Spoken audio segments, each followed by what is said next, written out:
Hello दोस्तों, मैं हूं प्रशांत चक्रवर्ती और आप देख रहे हैं आपका अपना यूट्यूब चैनल पीसी क्लासेस। आज हम एक नई वीडियो के साथ आए हुए हैं। जैसे कि स्क्रीन में देख पा रहे हैं, क्लास 12 का हिंदी बुक से जो है गीत गाने दो मुझे, सूर्यकांत त्रिपाठी निराला का लिखा हुआ है। इससे कुछ एमसीक्यूज और वन लाइन लेकर आए हैं। इसे अच्छे से देखिएगा, आपके एग्जाम में बहुत ही काम आने वाले हैं।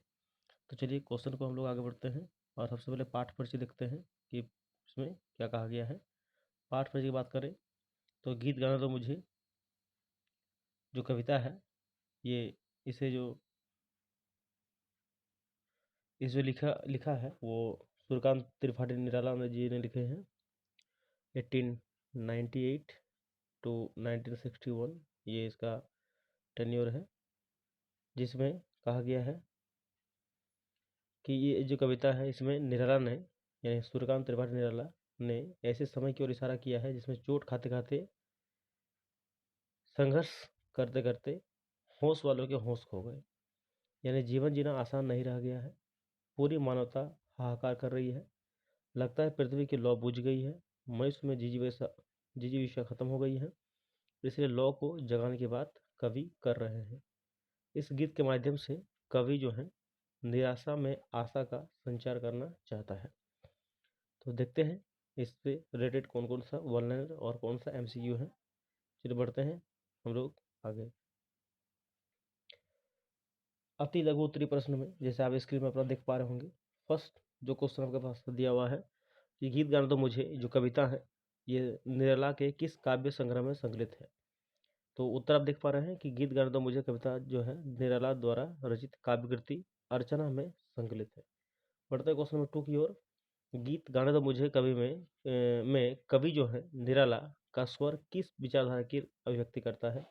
तो गीत गाने दो मुझे में कवि निराला का स्वर प्रगतिवादी विचारधारा में की अभिव्यक्ति करता है, जिसमें वह पूंजीवादी सामंती व्यवस्था के शोषण के विरुद्ध अपनी आवाज मुखर करती है। बढ़ते क्वेश्चन नंबर नेक्स्ट की ओर। 3 नंबर क्वेश्चन देखिए आपके सामने दिया है कि पाथेय शब्द का क्या अर्थ है। जब आप कविता को पढ़ोगे तो उसमें आपको ये जो है शब्द देखने को मिलेंगे। तो पाथेय शब्द का अर्थ होता है संबल अथवा सहारा।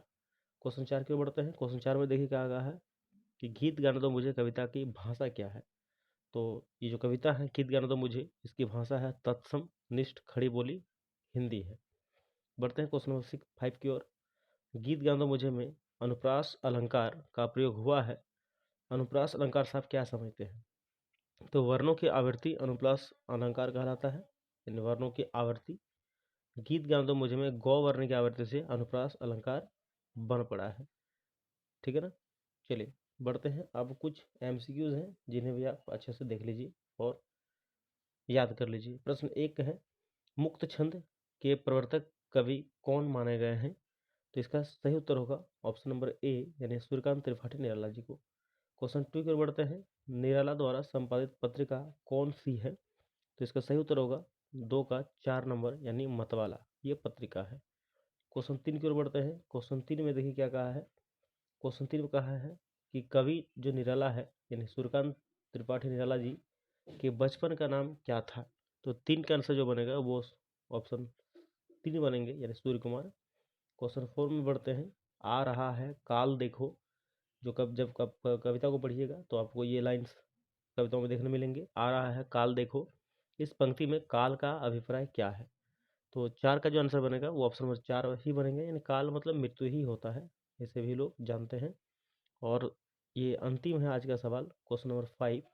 भर गया है जहर से, मैं जहर से कवि का तात्पर्य क्या है। तो इसका सही उत्तर होगा ये निराशा, यानी जहर का अर्थ यहाँ पर निराशा के रूप में दिखाया गया, जो कि ऑप्शन नंबर 2 सही है।